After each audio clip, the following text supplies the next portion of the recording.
اگلی بات یہ ہے کہ لا یعنی باتیں نہ ہوں، اخبار رسائل نہ پڑھے جائیں۔ اخبار پڑھنے کا مطلب یہ ہے کہ حکومت سے ہوتا ہے، قرآن پڑھنے کا مطلب ہے کہ اللہ سے ہوتا ہے۔ ہم اللہ کے راستے میں اللہ سے ہونے کو سیکھنے کے لیے نکلے ہیں۔ اگر جماعت میں نکل کر بھی یہ کہا حکومت سے ہوتا ہے تو خدا کی قسم پہلے سے زیادہ ان حکام کا یقین لے کر لوٹو گے، اللہ کا یقین اور کمزور لے کر اور کمزور کر کے لوٹو گے۔ اس لیے اللہ کے راستے میں نکل کر ہمیں خود اس کو سمجھنا اور سیکھنا اور سکھلانا ہے کہ کرنے والی ذات اللہ کی ہے۔ اس کو سیکھنے کے لیے مخلوق سے نہ ہونے، اللہ کی ذات سے ہونے کے یقین پر مشق کرنی پڑے گی۔ پھر اخبار کے پڑھنے کا مطلب یہ ہوا کہ حکام سے ہوتا ہے کہ نہیں، حکام سے تو اللہ کرتے ہیں، اللہ کرنے والے ہیں۔ یہ سب سے بڑی لایعنی ہے۔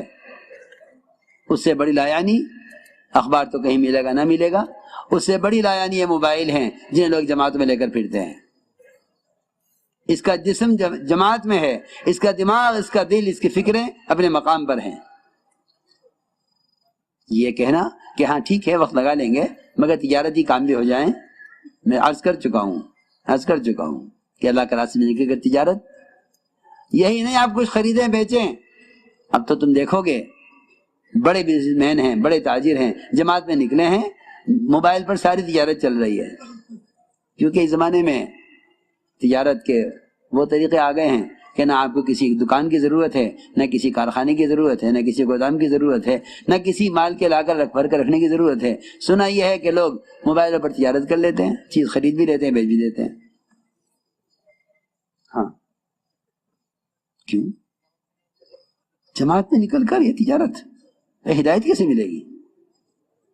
اس کے علاوہ جتنا اوقات کو ضائع کرنے والا اور جتنا ایمان کی حلاوت کو ختم کرنے والا اور جتنا فرشتوں کی آمد کو روکنے والا یہ موبائل ہے، خدا کی قسم اس سے بڑا فحش دنیا میں اب تک کوئی پیدا نہیں ہوا تھا، اس سے بڑا شیطان دنیا میں کوئی پیدا نہیں ہوا۔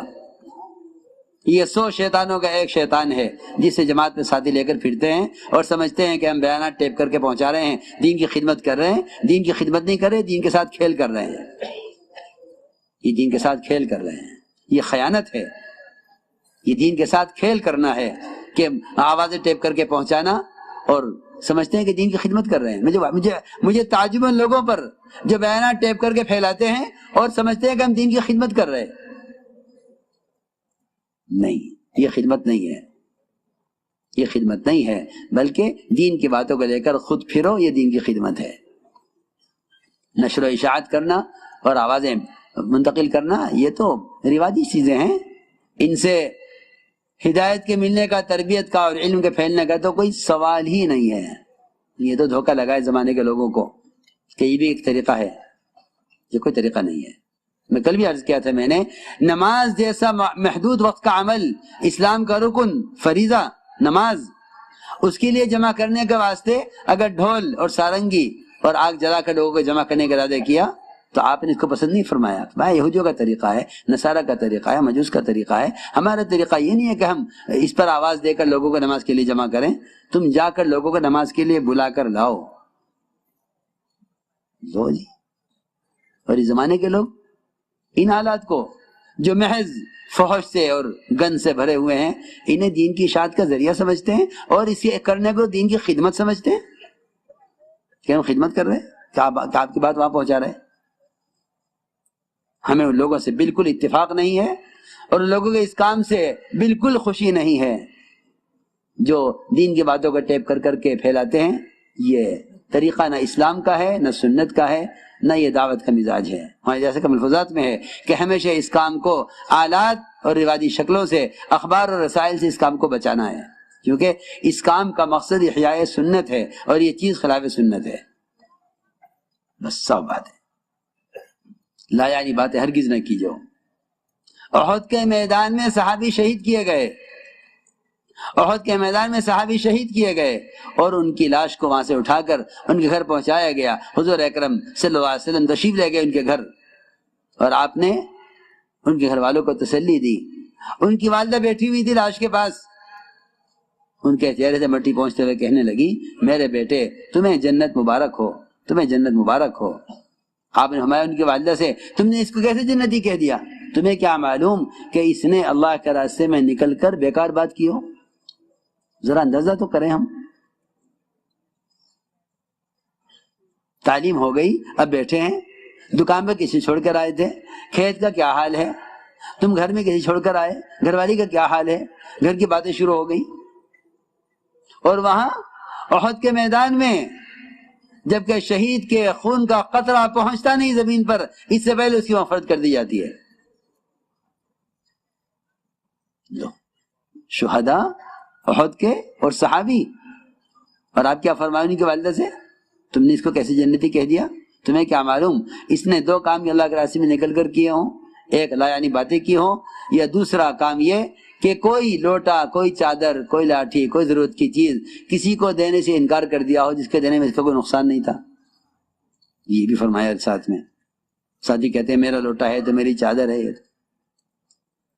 فرمایا کوئی چیز اپنے بھائی کو دینے سے روکنی ہو جس کے دینے میں اس کا کوئی نقصان نہیں تھا.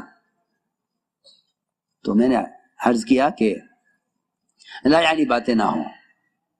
اس طرح ہمیں اللہ کے راستے میں نکلنے میں وقار، سنجیدگی، اپنے امیر کو پہچاننا، امیر کی اطاعت کے ساتھ چلنا، چلنے میں بھی خاص طور پر بازاروں کے ماحول سے گزریں تو کلمہ پڑھتے ہوئے غیروں کے معابد پر گزر ہو، غیروں کے معابد پر گزر ہو تو لازم ہے کہ لا الہ الا اللہ وحدہ لا شریک لہ لہ الملک والحمد یحیی ویمیت وحی لا یموت بیدہ الخیر وہو علی کل شیء قدیر. یہ پڑھتے ہوئے گزرنا چاہیے، ورنہ والی ایسا فرماتے تھے کہ ایسے مواقع پر ایمان کے سلب ہونے کا اندیشہ ہے. ہمیں تو احساس ہی نہیں ہے کہ کہاں اس کلمے کا پڑھنا زیادہ ضروری ہے.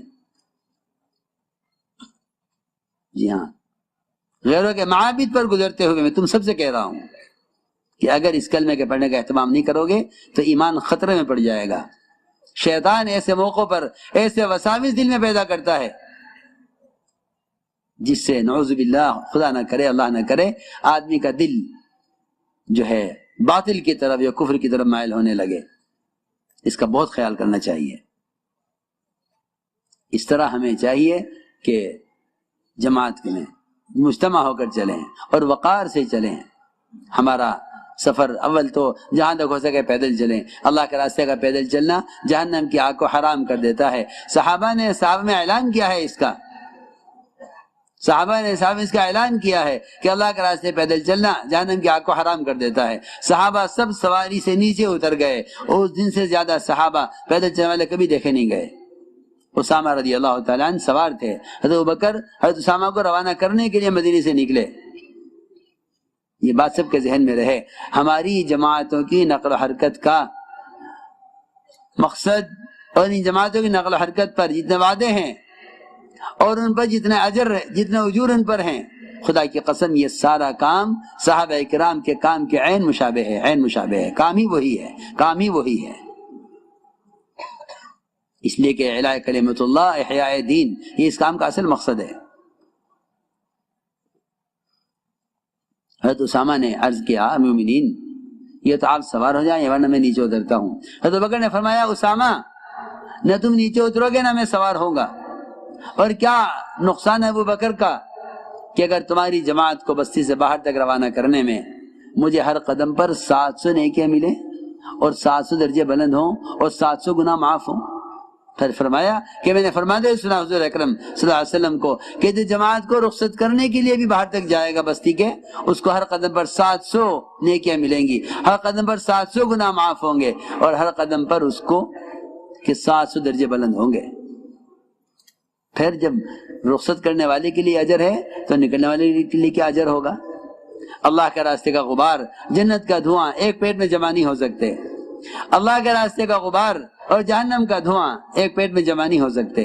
بلکہ حدیث میں فرمایا اللہ کے راستے کا غبار جو پیدل چلنے سے اڑے وہ جنت میں جنت کو حسن کو بڑھانے کے لیے بطور پاؤڈر کے استعمال کیا جائے گا. یہ بھی صحیح حدیث میں ہے. ایک روایت میں تو یہاں تک فرمایا کہ جو اللہ کے راستے میں وفات پا جائے، اللہ کا بڑا فضل ہے، کرم ہے کہ ہماری جماعتیں ملکوں میں جا کر وفات پا رہی ہیں، وہاں دفن ہو رہی ہیں. یہ دین کی حیات کا سب سے بنیادی ذریعہ ہے. میں تو خوشخبری دیتا ہوں ان خاندانوں کو، میں تو خوشخبری دیتا